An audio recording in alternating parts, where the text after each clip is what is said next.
How's it going, guys? Today we're going to do a JL Audio W7 rebuild. These are 13s. I got two of them for $150. Can you believe that?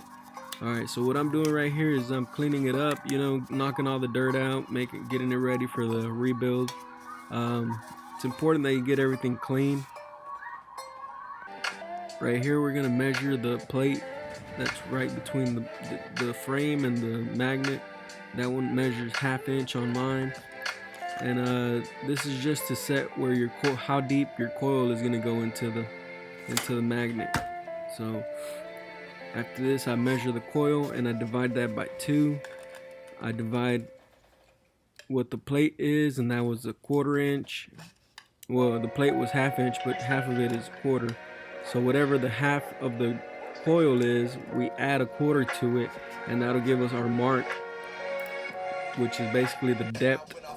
See right here, I painted it in white paint. I used a little bit of enamel paint, that way I know where it's at. The blue marks is the 1/4 inch, but the white mark is where it actually has to go down. That's so I know how far I can put it down. And these are just the measurements. See, I used the newspaper as a shim to keep it like completely centered. Then we go ahead and drop it down.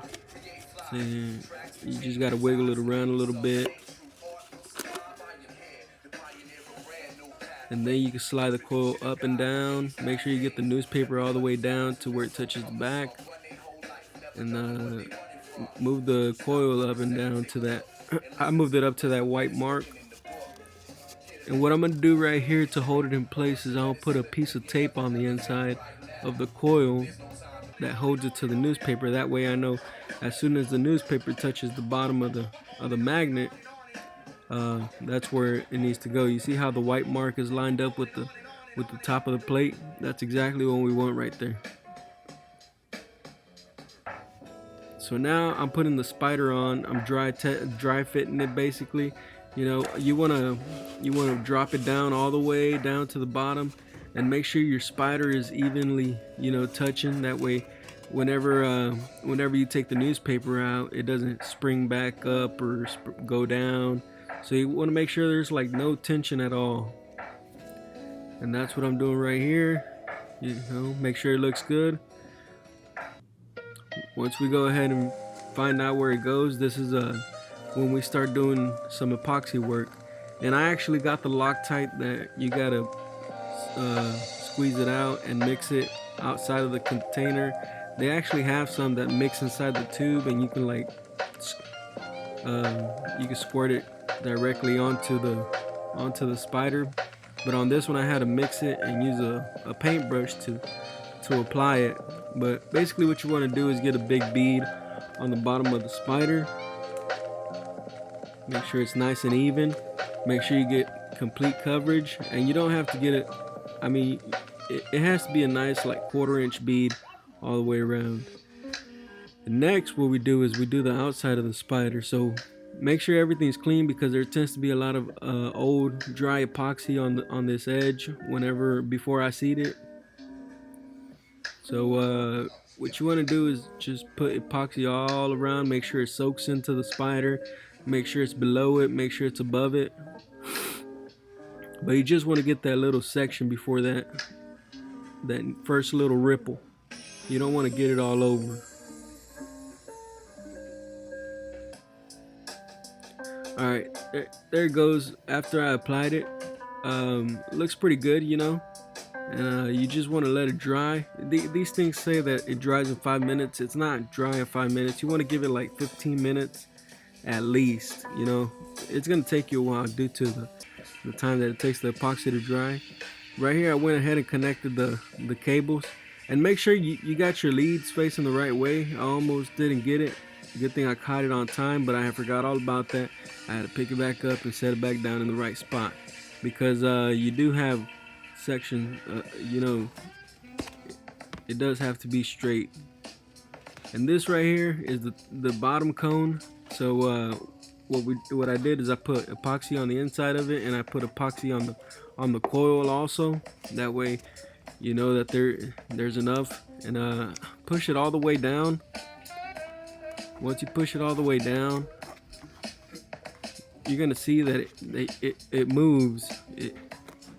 So you want to make sure that you got it all the way down, and then look at it from the top to make sure that it's straight. See, I got like an angled view right here, but you can see that it's not straight, so that's why I'm adjusting it right there.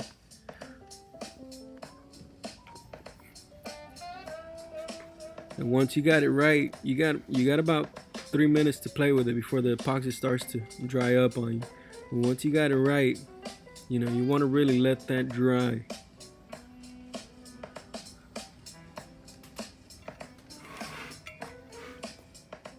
So you want to see what I'm doing right here is I'm spinning the speaker to make sure that, you know, it looks good from all angles. There we go. See, once it looks good, you go ahead and let it dry for this is a good little while, 15 minutes. And then you want to remove all the old adhesive from the previous cone and the surround. So what I found is like rubbing your finger on it like that is the easiest way to take it off. I also got a blister doing that, so watch out unless you like them. So you got to take every single little piece of adhesive off. If not, it's not gonna work. And then you want to hit it with some alcohol to make sure it's clean, everything's clean. And then you want to drop this 1/8 bead of the new adhesive that comes with the new surround. And once you put the 1/8 bead all the way around, you want to start you know, spreading it out with your finger. And I put on a latex glove, that way you know, because your hand naturally has oils on it. So I went ahead and put a latex glove to make sure, you know, to ensure your bonding is, you know, complete and perfect. So what I do is just swirl it in circles, and I do that all the way around, you know, get even amounts all the way across the top. You know, you just want to keep it on that little lip though, you don't want to get it on the inside or anything.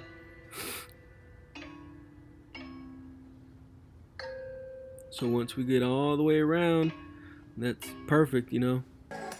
So we go ahead and grab the surround. You put it on all the way around. It's not going to touch the cone right now. So what you got to do is you actually got to push the cone up to meet it. Make sure it's centered though.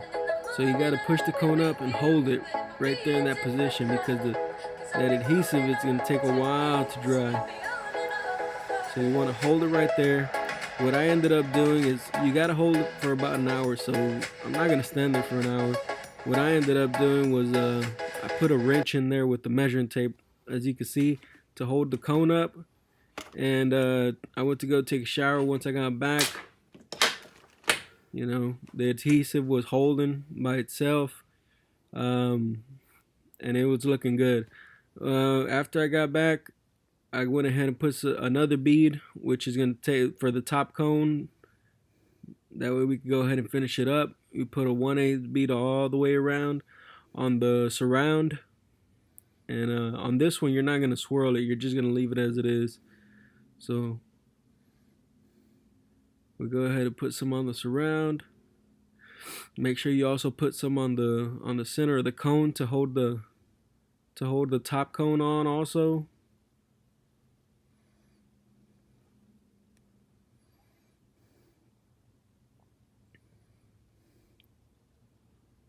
You want to be nice and steady with it. You don't, you know, make sure you get a 1/8 bead all the way around. So you see I got some on the center there, and now we're about to drop it. You want to make sure you got the W7 symbol in the right location. It's got to be facing one of the terminals. So you see right there, you want to get it centered. I mean, once you bolt it up in the box and everything, you're not going to be able to tell, but for right now you want to get it centered. So then you just drop it and, you know, start pushing on it and adjusting it. This is where you got time to adjust it if you need to, if you didn't drop it perfectly. You want it to be perfectly centered. There's going to be a little bit of glue on the edges, but that'll clean up. See, this it about 30 minutes later, I cleaned it up, shined it up, and this is the final product right here. See, we got epoxy everywhere, well, where it's supposed to be. You push down on the speaker and it doesn't rub. The surround looks great. It's just beautiful. I shined it up. Looks like a brand new speaker. Then I put it on the multimeter to check what the ohms were at, and it did good, you know. 1.4, 1.3. That's around the range that you want to be. So it's telling you so far so good. And that's it. That's a rebuild for a JL Audio W7 13-inch. And you know, you're gonna want to give it a few days before you actually take it out and put it in a speaker box, because all the adhesives have to dry properly. But you know, thanks for watching, and keep an eye out for those W7s. You might find them real cheap one day.